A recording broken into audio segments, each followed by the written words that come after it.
I spent about $400 in 1 year trying to feel better after 60. Tubs, bottles, powders, a fancy cereal, 3 months of a gym I went to 4 times. And the thing that finally made a difference cost about 40 cents a serving. It had been sitting in my cupboard the whole time. This is not a miracle food story. It is the story of one ordinary tin I walked past for 30 years while I was busy buying the expensive answer. No scare stories here, and nothing in this video costs more than about $1.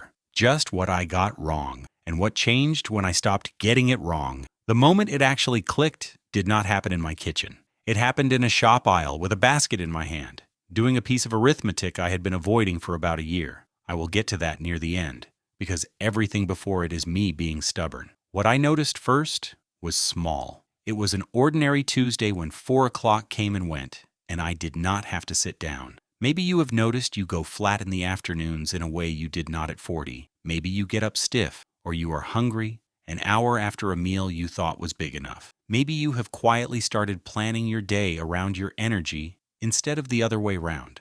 I know. I have done all three, some weeks, all three, in the same day. Here is the part nobody says out loud. That is a direction, not a destination, and directions can be turned. The year I bought the answer. Everything with a label on it and nothing to show for it. At 59, there was a shelf above my kettle, and that shelf held about 9 things I had bought because someone convincing told me people our age need them. I am not going to name them. What I will tell you is that I kept a running total in my head for a while, and then deliberately stopped keeping. That should tell you enough. The pattern never changed. I would feel flat or stiff or just older than I wanted to feel that week, and I would treat that feeling as a shopping problem. Something was missing. Somebody sold the missing thing, and the right one would give me myself back. I understand why that is such a comfortable way to think. Buying something takes 10 minutes. Changing what is on your plate every day for a year takes a year. So I bought, and I kept buying, and my actual meals barely moved.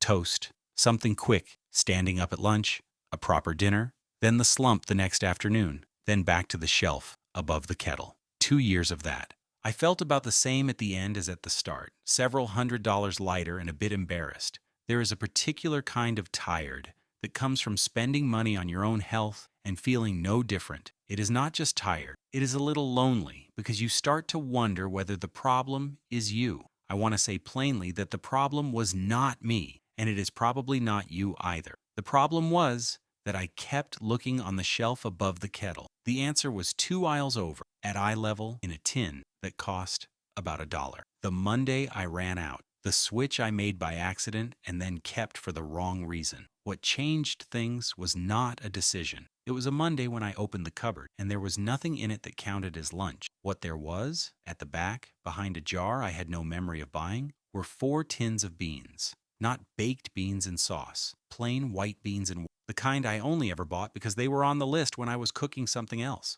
So I drained one, tipped about half of it into a bowl, put olive oil and salt and pepper on it, and ate it with the last 2 slices of bread in the house. 4 minutes. I remember thinking it was a fairly sad lunch, and then at 4 o'clock that afternoon, nothing happened. No slump, no need to sit down, no reaching for something sweet. I did not connect the two. I assumed I had slept well. Here is the part I am less proud of. I kept eating them, but for entirely the wrong reason. I kept eating them because they were cheap, and I was in one of those months, and I told myself it was temporary. For about 3 weeks, I ate beans 4 or 5 days a week, quietly considered it a step down in life, a thing I was doing until I could afford to do better. That is how thoroughly I had absorbed the idea that the good stuff has a label on it and the cheap stuff is what you settle for. And in those 3 weeks, the afternoons kept behaving. I stopped being hungry 90 minutes after lunch. Same sleep, same walking, nothing else different. I had the result in my hands for the better part of a month and still could not see it because it did not cost enough to be the answer. The aisle, the arithmetic I had been avoiding for a year. Then one Saturday, I was in the shop with a basket,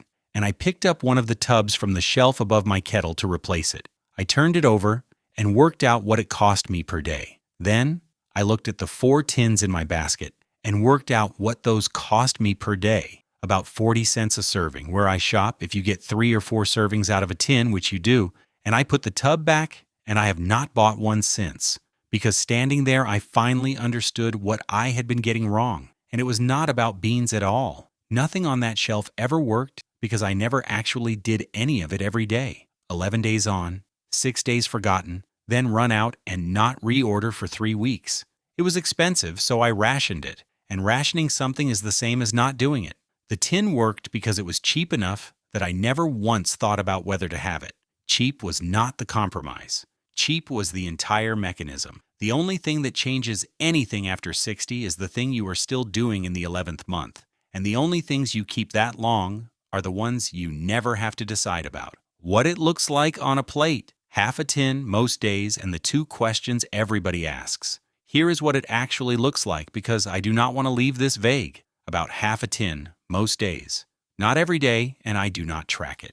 Any of them count. White beans, kidney beans, chickpeas, brown lentils out of a tin or a bag. Whatever is cheapest that week, tinned is not the lesser version. It is the version I have eaten for 4 years. Dried are cheaper again if you have the patience, and I mostly do not. The 2 questions I get are always the same. The first is chewing, and the answer is that they mash.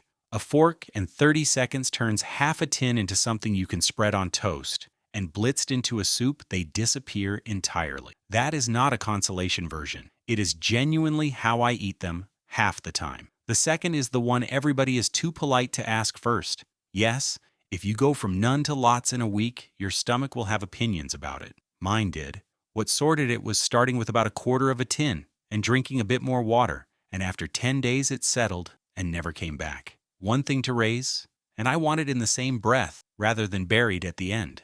Adding a lot more fiber can change how and when some medication is absorbed, and beans carry a fair bit of potassium, which matters for some blood pressure medication and for some kidney conditions. That is a 2-minute question for whoever writes your prescriptions, and it is worth asking before you change anything rather than after. Ask, do not adjust on your own. The honest part. What this does, what it does not, and what is simply allowed. Let me be straight about the timeline. The afternoon thing settled for me inside about 2 weeks, and I think that is mostly a fullness effect rather than anything deeper. Anything else worth having took months, and I only noticed it looking backwards. Here is what this cannot do. It cannot fix a need. It will not give you back the energy you had at 40, and anybody telling you a food will do that is selling something. It does not replace anything you are already taking, and nothing here is a reason to stop or change anything. And some of what we are all feeling is not a problem waiting for a solution at all. Some of it is a body that has done 60-odd years of honest work, and it does not owe you 30. You are allowed to be tired on a Wednesday without it meaning something. The other thing I would say is that most people quit in week 2, right in the middle of the stomach settling down, and about 4 days before it stops being a decision and starts being just what is for lunch. That is the only hard part of this, and it lasts about 10 days. So that is it. I spent about $400 in a year on the shelf above my kettle, and what moved the needle was a tin I could have bought at any point in the previous 30 years. Not because beans are magic, because 40 cents is a price I never had to think about, and thinking about it was the thing that had been stopping me all along. The expensive answer failed because I could not afford to repeat it. The cheap one worked because I could not be bothered to skip it. Tell me in the comments what you would like explained next. I read every single one. If this was useful, a like helps it reach other people our age who are tired of being sold to.